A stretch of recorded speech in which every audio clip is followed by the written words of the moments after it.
بسم اللہ الرحمن الرحیم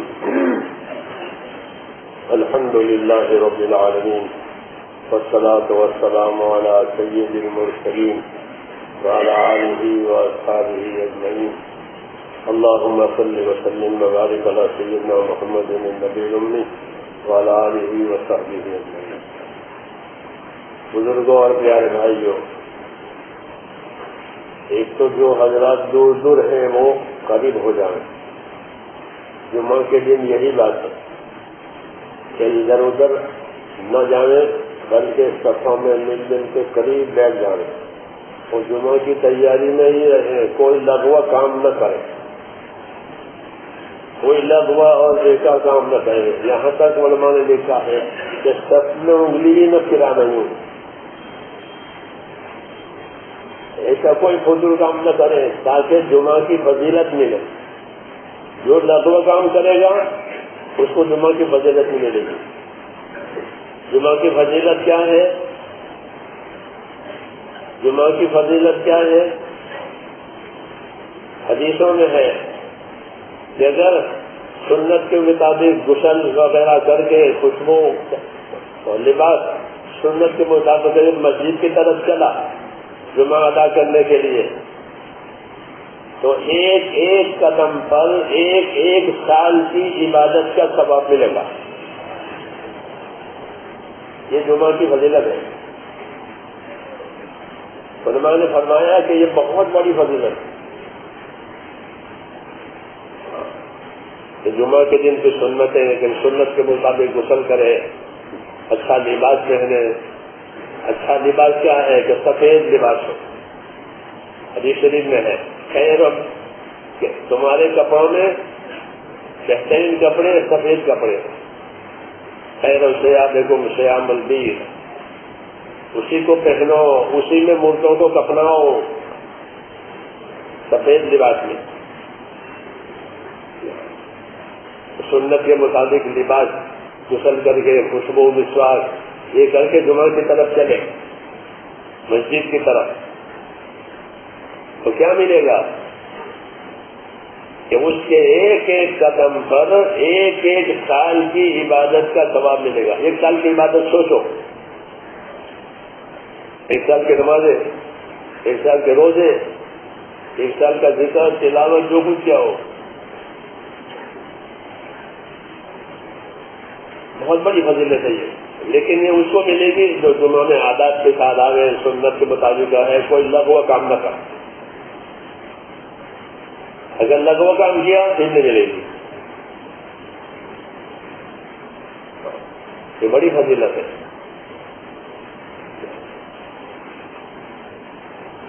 اس لیے اس کا اہتمام ہونا چاہیے۔ اصل زندگی سنت والی زندگی ہے۔ نہانا ہو، دھونا ہو، پہننا ہو، کھانا پینا یہ سنت کے مطابق ہو جائے۔ دوا دارو کرے تو بھی سنت کی نیت سے کرے، کیونکہ حضور نے فرمایا دوا دارو کرو، یہ فرمایا دوا دارو کرو،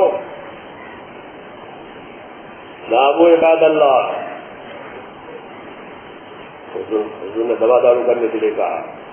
یہ سنت کی نیت سے دوا کھاوے، دوا دارو کرے تو اس سنت کا اثر دوا میں آئے گا، وہ دوا برکت کرے گی، اچھا کرے گی۔ اللہ اچھا کرے گا، دوا نہیں کرتے لیکن سنت کی برکت آئے گی اندر دوا داروں میں، تو بیماری اچھی ہو جائے گی۔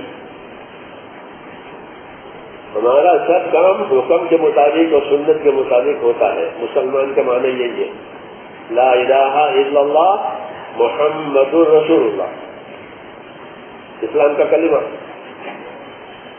کہ ہر کام میں اللہ کے حکموں کو دیکھیں گے، ہر کام میں اللہ کے حکموں کو مانیں گے، اور ہر کام اور ہر حکم پورا کرنے میں رسول صلی اللہ علیہ وسلم کے طریقہ کا اتباع کریں گے۔ یہ ہوا کلمہ، یہ ہوا کلمہ، اللہ کے حکموں کو دیکھنا اور اللہ کے حکموں کو پورا کرنے کے لیے نبی صلی اللہ علیہ وسلم کا طریقہ دیکھنا، ان شوقوں کو اس طرح پورا کیا جاتا ہے۔ اس لیے اللہ کا دین سیکھنا، دین کا علم سیکھنا یہ فرض ہے۔ جس طرح حلال کھانا فرض ہے ایسے ہی دین سیکھنا بھی فرض ہے کہ دین سیکھو تاکہ کیا فرض ہے، کیا واجب ہے، کیا ضروری ہے، کیا طریقہ ہے، وہ پہلے پھر اس کی فضیلت میں. اس لیے اللہ تعالیٰ نے دنیا کی زندگی کو آخرت بنانے کے لیے دی ہے. جس طرح باغ کی زمین کہ باغ بنانے کے لیے، کھیت کی زمین کہ کھیت بنانے کے لیے، اناج لینے کے لیے کہ اناج کی زمین ہے، یہ باغ کی زمین ہے، یہ زعفران کی زمین ہے، یا زعفران کی بویائی ہوگی. ایسے ہی دنیا کہ یہ آخرت کی زمین ہے، یہاں آخرت پیدا کی جائے گی، آخرت کمائی جائے گی. آخرت کی کمائی کا پہلا پھل ایمان، پہلا درجہ ایمان ہے، پہلا درجہ ایمان ہے. لا الہ الا اللہ، یہ ایمان ہے. اللہ کے سوا کوئی عبادت کے لائق نہیں ہے. اللہ حیات، موت کا، نفع کا، نقصان کا، عزت ذلت کا مالک ہے، اور کوئی مالک نہیں ہے، اور کوئی حاکم نہیں ہے، وہی ہے. اس لیے اپنی جان مال سے اللہ کو راضی کرنا ہے. یہ عبادت ہوئی، یہ عبادت ہوئی کہ اپنی جان مال سے اللہ تعالیٰ کو راضی کرو. جانی طاقت، مالی طاقت. اللہ نے ہماری طرف دو چیزوں کو متوجہ کیا ہے، ایک اپنے حکموں کو متوجہ کیا ہے، ایک اپنی نعمتوں کو متوجہ کیا ہے. دونوں نعمتیں بھی ہماری طرف آ رہے ہیں. تندرستی بھی ہے، کتنی بڑی نعمت کہ آدمی صبح اٹھا تندرست ہے. جی ہاں، کتنی بڑی بات ہے. اگر صبح اٹھا پیسہ بھی رکا ہوا ہے تو مصیبت ہوگی، یہ پیسہ نہیں آ رہا. جی ہاں، تو نعمت بھی ہماری طرف متوجہ ہوتی ہے اور حکم بھی ہماری طرف متوجہ ہوتے ہیں. یہ دو چیزیں دنیا بنانے کے لیے دی ہیں کہ اپنی نعمتوں سے فائدہ اٹھاؤ، کھاؤ، پیو، استعمال کرو، لیکن شکر گزار بنو. یہ حکم ہے. کلوا من رزق ربکم واشکروا لہ. جو اللہ نے دیا ہے کھانے کا، پینے کا، اڑنے کا، پہننے کا، جائز طریقے سے کھاؤ، اوڑھو، پیو، پہنو، لیکن کیا کرو؟ شکر گزار رہو، شکر کرو. کہ شکر کیا چیز ہے؟ کہ شکر یہ چیز ہے کہ نعمت کو اللہ کی طرف سے سمجھے. مجھ کو یہ نعمت اللہ نے دی ہے، مجھ کو آنکھیں اللہ نے دی ہے، مجھ کو اولاد اللہ نے دی ہے، مجھ کو مال اللہ نے دیا ہے. یہ دل سے سمجھے. یہ نہیں کہ میں نے کیا، میں نے کیا، یہ تیرا کوئی دخل نہیں ہے. اللہ کا ارادہ اول ہے. تو شکر کی حقیقت یہ ہے کہ نعمت کو کس کی طرف سے سمجھے؟ اللہ کی طرف سے. تو میرے اللہ نے مجھے دیا اور کوئی دینے والا نہیں. جب نعمت کو اللہ کی طرف سے سمجھے گا تو دو باتیں پیدا ہوگی. ایک تو اللہ کی نعمت دینے سے اللہ سے خوش ہوگا کہ اللہ کا ظاہر بات ہے، احسان کرنے والے سے خوشی ہوتی ہے. تو ایک تو اللہ کی طرف سے یہ خوش ہوگا. دوسرا کہ اللہ تعالیٰ کی رضا میں اور اللہ کے خوش کرنے میں لگے گا کہ جب اللہ نے مجھے خوش کیا ہے تو میں اللہ کو خوش کروں. یہ شکر گزاری کا اثر ہوتا ہے.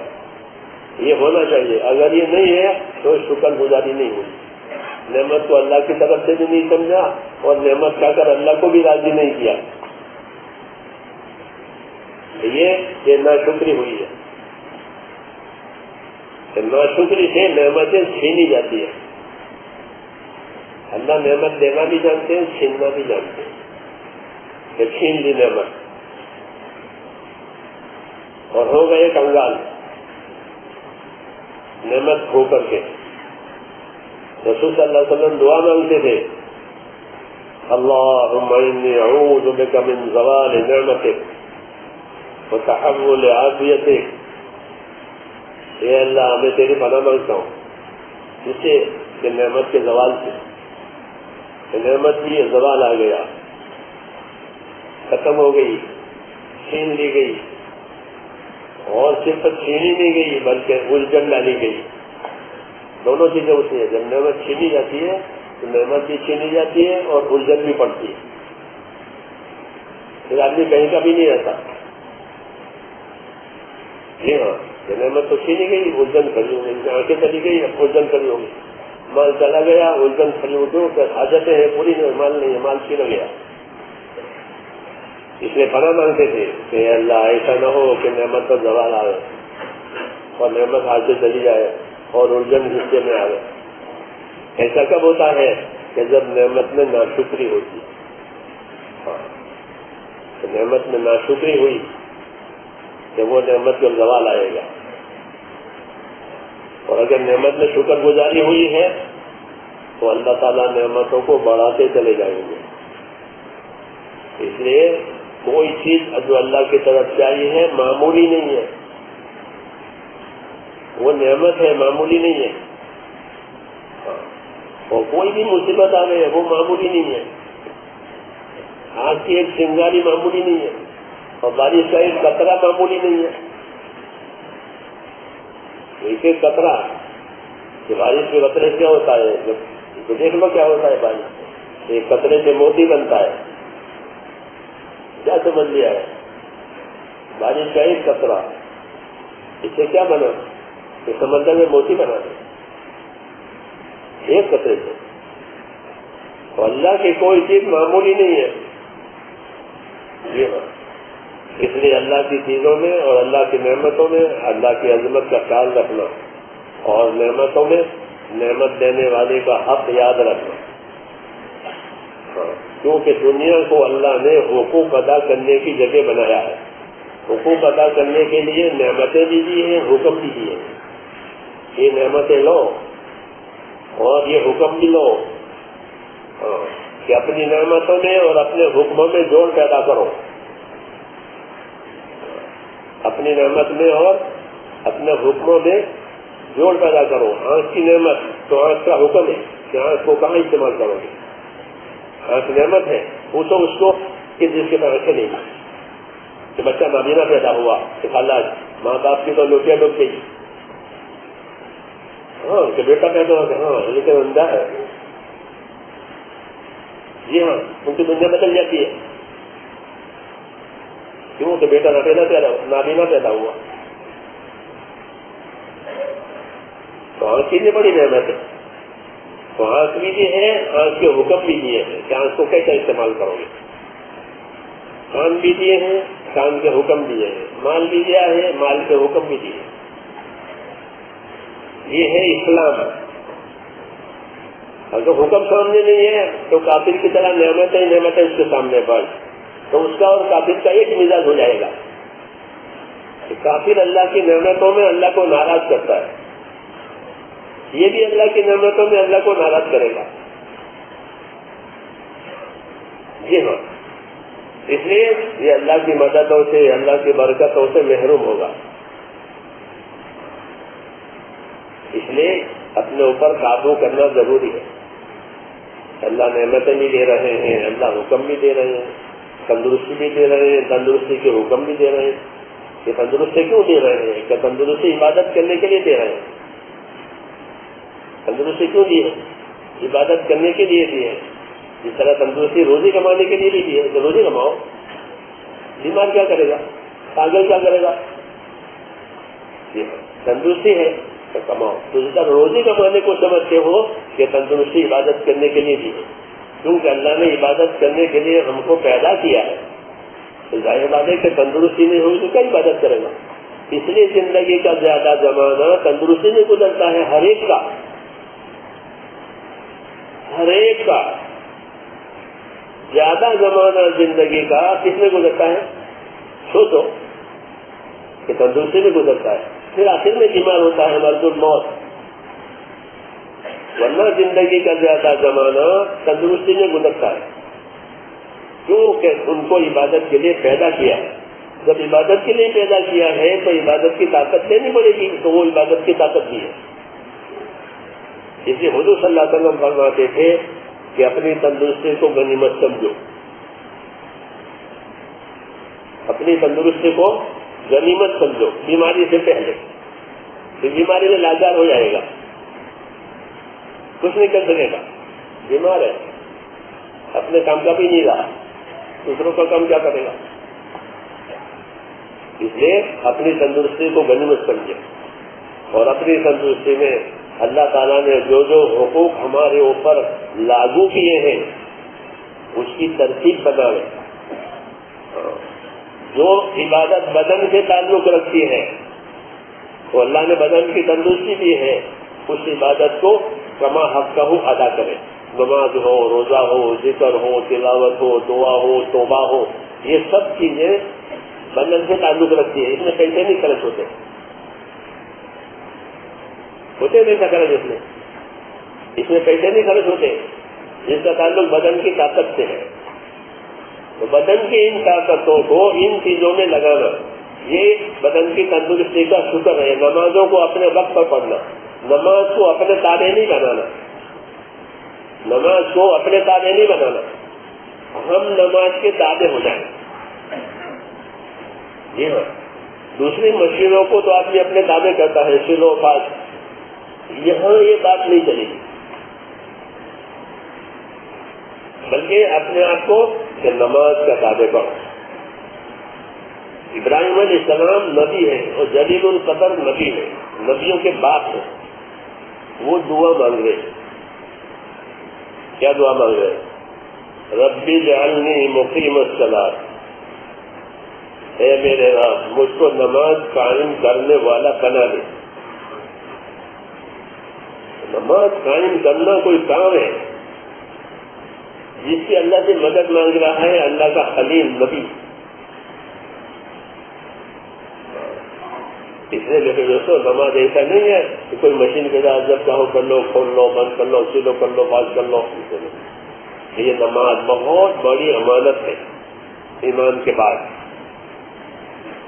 کے بعد بہت بڑی امانت ہے. اس لیے جب اللہ نے صحت تندرستی دی ہے تو نماز کو نماز کی جگہ پر ادا کرو. عبداللہ ابن مسعود فرماتے تھے کہ اللہ تبارک و تعالیٰ نے تمہارے لیے تمہارے نبی کا طریقہ جاری کیا ہے. انہی نبی کے طریقوں میں سے یہ ہے کہ اپنی نمازوں کو اہتمام سے مسجد میں جا کر بعد جماعت ادا کرو، جماعت ادا کرو. یہ تمہارے نبی کی سنت ہے. حضور صلی اللہ علیہ وسلم بیماری میں بھی دو آدمی کے سہارے مسجد میں آ کر نماز پڑھتے. یہ تمہارے نبی کی سنت ہے، جماعت نماز ادا ہو جائے. یہ تمہارے نبی کی سنت ہے. اگر نبی کی سنت کو چھوڑ دو گے تو گمراہ ہو جاؤ گے. نبی کی سنت کو چھوڑو گے تو گمراہ ہو جاؤ گے. نماز مسجد میں جا کر با جماعت ادا کرنا ایک تو یہ اللہ کا حق ہے. اقیم الصلاۃ لذکری، نماز قائم رکھو میرے ذکر کے لیے. اور پھر نبی کی سنت، اور اللہ نے تندرستی دی ہے تو کیا کریں؟ یہ نماز پڑھ کر اللہ کی عبادت کا حق ادا کریں. دنیا حقوق ادا کرنے کی جگہ ہے. مال دیا ہے تو مال سے اللہ کا حق ادا کریں، کیونکہ مال بھی حق ادا کرنے کے لیے دیا ہے. اس کا کیا حق ہے؟ سب سے پہلے اللہ کا حق ہے کہ مال میں جو زکوٰۃ واجب ہوتی ہے فائل کی زکوٰۃ ادا کریں. عالموں سے پوچھ کر کے، جس طرح وکیلوں سے پوچھتے انکم ٹیکس وہ ایسے اس کو بھی پوچھیں. یہ ہم لوگ پوچھیں گے یہ مسئلے ایسے ہی عالموں سے پوچھ کے زکوٰۃ دیں تو کتنی ہے، کس کو دینی ہے، کب دینی ہے. یہ نہیں کہ دے دیا ہو گیا، ایسا نہیں ہوتا. بلکہ یہ کہ اللہ کا حق ہے. جیسا نماز اللہ کا حق ہے، مال میں کہ مال میں اللہ کا حق ہے کہ زکوٰۃ. یہ فرائض ہیں. دوسرے واجبات ہیں تو واجبات بھی ادا کریں اور نوافل بھی ادا کریں. نوافل اس لیے ادا کرنے ہیں کہ فرائض میں جو کمی کوشش کوتاہی ہو گئی ہوگی وہ اللہ نوافل سے پوری کرے گا. پوچھا جائے گا کہ بندے کے پاس نوافل ہے، نوافل لاؤ، ان کے فرضوں میں کمی ہے وہ نوافل سے فرضوں کی کمی پوری کی جائے گی. یہ بھی احسان ہے اللہ کا, ورنہ 1000 نوافل ایک فرض کے برابر نہیں ہے. لیکن اللہ ایسا کریں گے. اس لیے مال میں یہ حق ہے کہ اللہ کے فرائض کو ادا کیا جائے, اور دوسرے جن جن کے جو حقوق ہیں وہ حقوق ادا کیے جائیں. حقوق کا علم حاصل کرنا ضروری ہے کہ کس کا کیا حق ہے, تاکہ اس کو ادا کریں. اگر اس کے حق کی خبر نہیں ہے تو حق مرے گا, کیونکہ جو خبر ہی نہیں ہے تو حقوق مریں گے. حقوق جب مریں گے تو اسباب میں سے برکت اٹھ جائے گی اور فساد ہوگا, کیونکہ جس کا حق مرے گا وہ لڑے گا. فائدے کی بات ہے. تو حقوق کی پائمالیوں سے فساد ہوتا ہے. فساد کی اور کوئی وجہ نہیں ہے, حقوق پائمال ہوئے ہیں. رسول صلی اللہ علیہ وسلم کی دعوت سے, آپ کی تبلیغ سے حقدار کو حق پہنچے تو لوگ بھائی ہو گئے, کیونکہ حقدار کو حق دے دیا. تو اب کیا لڑائی ہے کہ بھائی یہ تیرا ہے, لے جا. وہ محبت کرے گا. جی ہاں, اور یہی اصل دعوت ہے کہ حقوق کی ادائیگی کے ساتھ جو محبتیں ہوگی وہ صحیح ہوگی. حضرات کی محبتیں صحیح نہیں ہیں. حضرات کی وجہ سے محبت ہوتی ہے, کسی کی ضرورت پوری کرو تو وہ محبت کرے, نہیں تو وہ ناراض ہو جائے. وہ تو مطلب ہی ہے, وہ الگ ہے. حقوق کی ادائیگی کہ مال میں کیا کیا حق ہے, اور مال کو اللہ تعالیٰ نے حق ادا کرنے کے لیے پیدا کیا ہے, اور اس کے خرچ کرنے کے مختلف طریقے بتائے ہیں رسول صلی اللہ علیہ وسلم کے ذریعے سے. جب یہ چیز ہوگی میرے دوستوں تو دنیا کی زندگی خوشگوار ہوگی. خوشگوار پاک پاک زندگی اللہ تعالیٰ جینے کے لیے دیں گے. قرآن میں ہے کہ جو لوگ ایمان لائیں گے, نیک اعمال کریں گے اخلاص کے ساتھ, ایسے لوگوں کو دنیا میں جینے کے لیے ہم پاک پاک زندگی دیں گے کہ ان کی زندگی پریشانیوں سے پاک ہوگی, ان کی زندگی الجھنوں سے پاک ہوگی, ان کی زندگیوں میں اطمینان ہوگا, چین ہوگا, اسباب میں برکت ہوگی, دعاؤں میں قبولیت ہوگی, آپس میں محبت ہوگی. یہ پاک زندگی, یہ وعدہ ہے اللہ تعالیٰ کا. اس لیے یہ زندگی میرے دوستوں پیدا کرنی ہے اپنے اندر. اس پر گزارا نہیں کہ اگر کھانا دیا ہے, کمانا دیا ہے, کھا رہے پی رہے ہیں, یہ کافی نہیں ہے. یہ تو کافر کا مزاج ہے کہ کھا پی لیں گے اور کافی نہیں ہے. ہمارا یہ ہے کہ ہم دنیا سے آخرت بنائیں گے, موت سے پہلے موت کی تیاری کریں گے. توبہ کر کے اپنے آپ کو تیار رکھنا ہے کہ پتہ نہیں موت کب آ جائے. جسے کہتے ہیں روز توبہ کرو, روز توبہ کرو اپنے گناہوں کو یاد کر کے, تاکہ بوجھ ہلکا ہوتا چلا جائے اور موت آسان ہوتی چلی جائے. توبہ کرنے سے اور حقوق ادا کرنے سے موت آسان ہوتی ہے. نمازوں کے اہتمام سے موت آسان ہوتی ہے, روایتوں میں ہے. اس لیے میرے بھائیوں, اپنی صحت کو, اپنی تندرستی کو غنیمت سمجھنا ہے جب تک اللہ تندرستی دے, اور اپنے آپ کو اپنے دین کا پابند کرنا ہے.